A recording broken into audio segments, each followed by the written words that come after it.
اب یہ پلاننگ اکیلا آصف زرداری نہیں کر سکتا. ان کو کس چیز کی؟ قتل کی پلاننگ؟ جو ظاہر بات ہے. اچھا یہ تو خبریں اب آصف زرداری کا مسئلہ یہ ہے کہ آصف زرداری کی ایک تاریخ ہے. جنید کون سا جنید جو جج تھا جس بیچارے کو قتل کیا گیا، اس سے پہلے اور ٹھیک ہے آپ نکل گئے بھائی، ہم کہتے ہیں آپ بالکل بری ہیں، آپ معصوم ترین آدمی ہیں. ایک بالکل آغاز میں زرداری صاحب پہ الزام لگا تھا ایک ایئر ہوسٹس کا، مجھے یاد اچھی طرح، بالکل شروع میں نوکری میں آئے تھے اور وہ اس پہ الزام لگا تھا. پھر اور بہت سارے چیزیں چل، آپ نکل گئے بھائی. پاکستان کی عدالتوں نے آپ کو بری الذمہ قرار دے دیا. لیکن کیس جو کیا ہے انہوں نے، وہ کیا ہے عمران خان پہ ہتک عزت کا. میں ایک لائر کی حیثیت سے بتاتا ہوں ہتک عزت کا قانون ہے کیا. پہلے آپ کو یہ وہاں پر عدالت میں ثابت کرنا پڑتا ہے کہ میری کوئی عزت ہے. اس کے اوپر میں مشہور بتاتا ہوں آپ کو نور جہاں کا اور نظر محمد کا کیس. اچھا. نور جہاں نے نظر محمد کرکٹ کے بارے میں خبریں چھپی تھیں کہ نور جہاں جو ہے ایک بہت بڑی سنگر جو ہے وہ پکڑی گئی ہے نظر محمد کرکٹ کے ساتھ. اچھا. تو وہ انہوں نے جا کے ایک بہت بڑے وکیل، ابھی بھی زندہ ہے وہ وکیل، ان سے کہا کہ میرا کیس کرے، لڑے. آپ بزرگ ہو گئے اب. انہوں نے کہا پہلے تو آپ یہ بات ہے کہ آپ کو یہاں بتانا پڑے گا کہ یہ واقعی آپ کی تھی. ظاہر جب آپ کیس کریں گے تو کہیں گے آپ ہیں. اچھا. اور کہتے نہیں لوگ سمجھ رہے ہیں کہ میں ہوں اور میری ایک عزت ہے. تو اس نے کہا دوسرا یہ ہے کہ آپ کو یہ ثابت کرنا پڑے گا کہ آپ کی کوئی عزت ہے.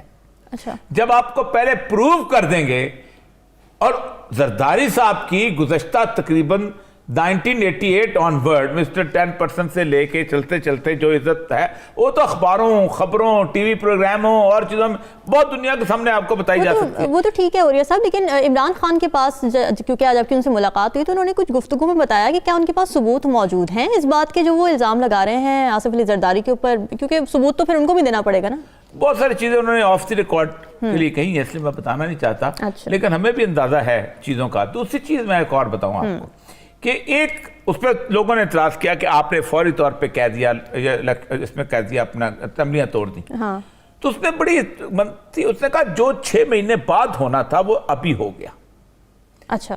کیونکہ ظاہر بات ہے کرنا تو یہی تھا، محسن نقوی نہیں آنا تھا، آج آ گیا، پہلے آ گیا. تو ہم وقت سے پہلے تیار بھی ہو گئے. اور دوسری بات یہ ہے کہ انہوں نے کہا کہ میں نے گورنمنٹ کو بند گلی میں پہنچا دیا ہے، اب ان کے پاس الیکشن کے علاوہ چارہ کار کوئی نہیں. اس طرح کی چیزیں تھیں. اور بھی طالبان کے حوالے سے بھی جو انہوں نے مختلف قسم کی ان کا پرانا ویو ہے وہی بتاتے رہے. ٹھیک ہو گیا. اچھا ہلالی صاحب، کچھ ذرا نون لیگ کی سیاست پر آپ سے بات کر لیتے ہیں. کیا چل رہا ہے نون لیگ کے اندر؟ ہم نے تو سنا تھا کہ مریم نواز کے واپس آنے کے بعد منظم ہوگی پارٹی، آرگنائز ہوگی، لیکن یہاں تو اندرونی خلفشار کی خبریں گرم ہے. پارٹی کے سینئر رہنماؤں کے جانب سے اختلافات سامنے آ رہے ہیں. آج شاہد خاقان عباسی کے استعفے کی خبریں بھی گرم تھیں. تو اختلافات ہیں کیا لگتا ہے آپ کو؟ بالکل اختلافات ہیں، بلکہ مجھے پتہ چلا ہے کہ خاقان عباسی نے نواز شریف کو فون کر کے کہا کہ بڑا افسوس لگا مجھے جب آپ نے سینئر لوگوں کو آپ کی پارٹی میں پاس اوور کر کے یہ نوکری آپ نے ایز چیف آرگنائزر آپ نے اپنی بیٹی کو دے دیا. اچھا. اور فرینکلی وہ کہنے لگا کہ اس کا طریقہ ہے جو کام کرنے کا، معاف کریے مجھے اچھا نہیں لگتا. تو بہتر یہ ہوگا اگر اس پارٹی کے جو آبجیکشنز ہیں اور ان پارٹی کے لوگوں کو جو اعتراض ہے اگر آپ دور کرنا چاہتے ہیں آپ واپس آئیں اور ہمیں لیڈ کریں. اس لیے کہ اگر یہ موروثی پالیٹکس اگر چلنا ہے تو میں اس میں شریک نہیں ہو سکتا. وہ سنا ہے کہ وہ کہہ دیا تھا کہ میں جا رہا ہوں. اچھا. اب اس کا فکر یہ ہے اور بالکل جائز ہے کہ یہ ایک مافیا لائک آؤٹ فٹ بن رہا ہے. ایک کنوکٹ نواز شریف وہ ایک ڈان کے طرح جو مافیا کا ڈان ہوتا ہے، جو سربراہ ہوتا ہے، وہ اور اپنی بیٹی ایک نیشنل پارٹی کو چلا رہے ہیں. اور اس نے ایک اور چیز کہا، کہنے لگا دیکھو جس طریقے سے مفتاح کو نکالا ہے آپ نے یہ ناقابل برداشت ہے. مفتاح کو آپ نے ہیوملیٹ کیا ہے. اور مفتاح کا قصور کیا ہے؟ بڑا کوالیفائڈ آدمی ہے، وارٹنز بزنس اسکول گیا ہے. میں نہیں سمجھتا کوئی اور ہے اس کیبنٹ میں جو وارٹن بزنس اسکول گیا ہوگا، اور وارٹن بزنس اسکول مشہور ہے، بڑا مشکل ہے اس کے داخل لینے کے لیے. اچھا. تو وہ تو یہ ایک اکاؤنٹنٹ اسحاق دار سے بہت زیادہ